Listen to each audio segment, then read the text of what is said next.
दुआ करें आपके जैसी सास आपकी बेटी को ना मिले।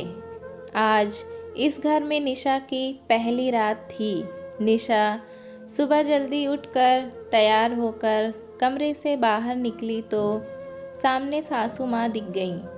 निशा ने सासू माँ के पैर छुए और पूछा, माँ जी, नाश्ते में क्या बनाऊं? बता दीजिए, बना देती हूँ। निशा की सास बोली, अरे बहू, आज तेरा इस घर में पहला दिन है, तू इतनी जल्दी सुबह क्यों उठ गई? बहू, वो तो हमारा ज़माना था जब सास से पहले बहुओं के जागने का रिवाज था। कल से आराम से उठना, जैसे मेरे लिए मेरी बेटी है वैसे ही तू भी है। निशा तो बहुत खुश हुई कि सासू माँ तो बहुत अच्छी सोच रखती हैं। सासू माँ की बात सुन निशा मन ही मन खुद पर इतरा उठी, कितना अच्छा घर मिला है, यहाँ तो मुझे माँ की कमी महसूस ही नहीं होगी। सासू माँ बहुत अच्छी हैं, मैं भी इनको अपनी माँ की तरह ही प्यार करूँगी। कुछ दिन बाद निशा रसोई में चाय बना रही थी। तब निशा की सास आई। अरे बहू, अभी तो तेरी मेहंदी के रंग भी फीके नहीं हुए हैं। पहली रसोई हो गई ना, बस रस्म हो गई, इतना ही काफ़ी है। अभी आराम करो, यह सब काम तो ज़िंदगी भर करना है। सासू माँ निशा के हाथ से कलछी ले प्यार से कहती है, मैं कर लूँगी सब। नहीं मम्मी जी, ऐसे कैसे? जब हम दोनों घर में हैं तो आप अकेले क्यों करेंगी? और मम्मी, काम ही कितने हैं घर में, हम 4 लोग तो हैं। सास हंसकर बोली, चल तू बैठ, आज मेरे हाथ की चाय पीकर देख। सासू माँ उसे रसोई से बाहर जाने के लिए कहती हैं। निशा बैठक में आकर मैगज़ीन उलटने पलटने लगी। तभी दरवाजे पर दस्तक होती है। निशा उठकर दरवाज़ा खोलती है और पड़ोस की उमा चाची अंदर आती हुई पूछती हैं, अरे बहू, तेरी सास सुलोचना कहाँ है? रसोई में है, निशा जवाब देती है। पड़ोसी चाची निशा को घूरती हुई वापस जाने लगी। निशा की सास बोली, बैठो उमा। नहीं, बैठूंगी नहीं, तेरी हालत पर तो तरस आ रहा है। अपनी बहू को ही चाय नाश्ता करा। बहू, ये अच्छी बात नहीं है। बेचारी बूढ़ी सास रसोई में काम करे और बहू मज़े करे। बोलती हुई उमा चाची चली गईं। निशा को बहुत शर्मिंदगी महसूस हुई। तब सास आई और बोली, छोड़ बहू, आग लगाने की तो इसकी पुरानी आदत है, हम चाय पीते हैं। एक दिन शाम को आदित्य ऑफिस से घर जल्दी आए। निशा रसोई में खाना बना रही थी। तब सासू माँ ने निशा को आवाज़ दी और आदित्य से बोली, जाओ तुम दोनों कहीं घूम आओ। नई नई शादी हुई है, 100 अरमान होते हैं हर लड़की के। जा निशा, जल्दी तैयार हो जा।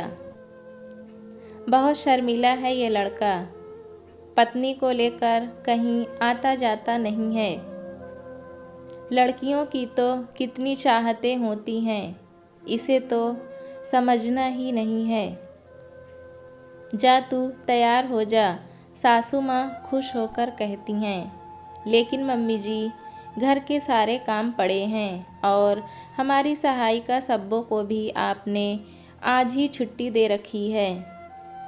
और आपकी किटी पार्टी भी तो है, ऐसे में कैसे? निशा सासू माँ के साथ ही बैठ गई। बहू, तू परेशान क्यों होती है? सब हो जाएगा, कोई बड़ा काम थोड़ी ना है। अरे आदित्य बेटा, ले जा इसे। सासू माँ की ज़िद पर निशा और आदित्य एक साथ घूमने चले गए। निशा बहुत खुश थी कि इतना काम होते हुए भी सासू माँ ने हमको बाहर भेज दिया। लोग पता नहीं क्यों सास को इतना बुरा कहते हैं। मेरी सासू माँ तो बहुत अच्छी हैं। निशा का पूरा ध्यान सासू माँ की तरफ ही था। वो अपने पति आदित्य से बोली, घर चलें क्या? आदित्य, बस आउटिंग हो गई। घर पर माँ जी अकेली हैं ना, सब कुछ कैसे मैनेज करेंगी? वो तो इतनी अच्छी हैं कि सिर्फ हमारे बारे में ही सोचती हैं, लेकिन उनका ध्यान रखना हमारा भी तो फर्ज़ बनता है। आदित्य कहता है ठीक है। दोनों घर के लिए निकलते हैं। तभी आदित्य के किसी दोस्त का फ़ोन आ जाता है।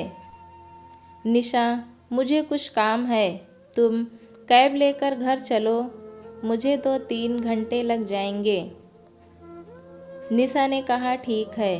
वो कैब लेकर घर की तरफ निकल गई। सुलोचना, बहू कहाँ है तेरी? पता नहीं था क्या उसे कि आज तेरी सहेलियाँ आने वाली हैं? उमा जी की आवाज़ सुन निशा के कदम दरवाजे पर रुक गए। तब सास की आवाज़ आती है, क्या कहूँ, पता था उसे सब, लेकिन घर में पैर टिकते कहाँ हैं उसके। सब्बो भी नहीं आएगी यह भी जानती थी वो, लेकिन हाय रे मेरी किस्मत, पहले सासू माँ की सेवा में लगी रही और अब बहू की। उस दिन तो तूने देखा ही था ना उमा। सुलोचना जी अपने चेहरे पर बेचारगी का भाव लाकर कहती हैं। उमा जी कहती हैं, हाँ, पूरी महारानी है इसकी बहू। उस दिन मैं आई तो सुलोचना चाय बना रही थी और महारानी मैगज़ीन पढ़ रही थी।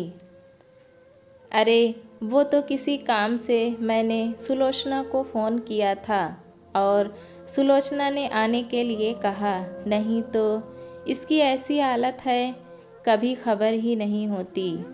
कोई क्या कर सकता है? बेटे पर भी तो जादू कर रखा है उसने।